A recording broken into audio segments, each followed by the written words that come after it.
मेरा नाम इकबाल है और मैं पिछले 20 सालों से कराची में टैक्सी चला रहा हूँ।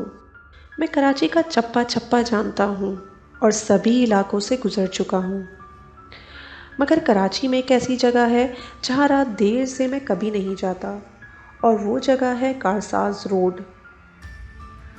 उस रोड पर एक बहुत बड़ा बंगला है जो सदियों से वीरान पड़ा है और उसके बारे में तरह तरह की कहानियाँ सुनी जाती रही हैं।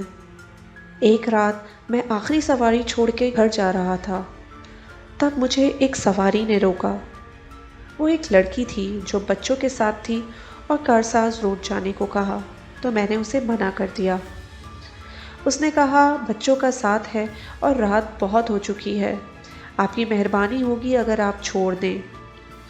उसके इसरार पर मैंने उसे बैठने को कहा। रात का 1:30 बज रहा था। मैंने उस लड़की को उसके बताए हुए पते पर छोड़कर अपने घर का रुख किया। हर तरफ सन्नाटा और अंधेरा था और सड़क की लाइटें भी बंद थी।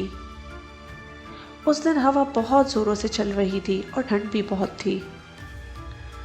मैं अपनी टैक्सी में गाने सुनते हुए जा रहा था, तब अचानक मेरी टैक्सी के आगे एक औरत सफ़ेद साड़ी में आके खड़ी हो गई।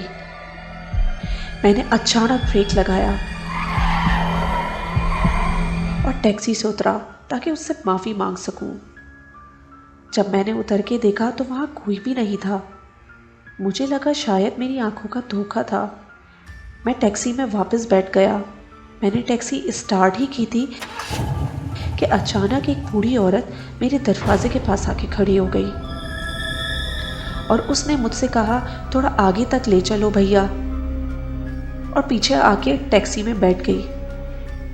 उस औरत ने फटी पुरानी सफ़ेद साड़ी पहनी हुई थी और एकदम मट्टी में अटी हुई थी।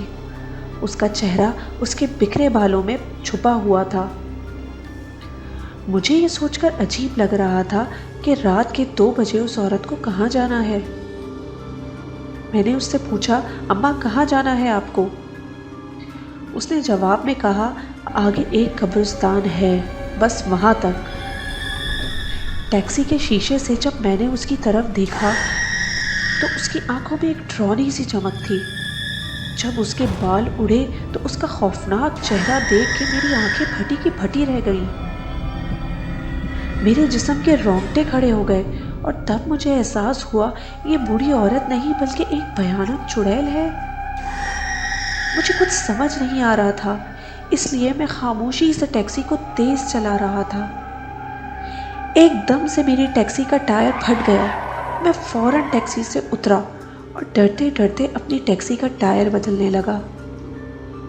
जब मैंने अपनी टैक्सी के अंदर देखा तो वो औरत वहाँ से गायब हो चुकी थी और तभी बराबर से गुजरती हुई एक टैक्सी में मैंने उसे बैठे हुए देखा।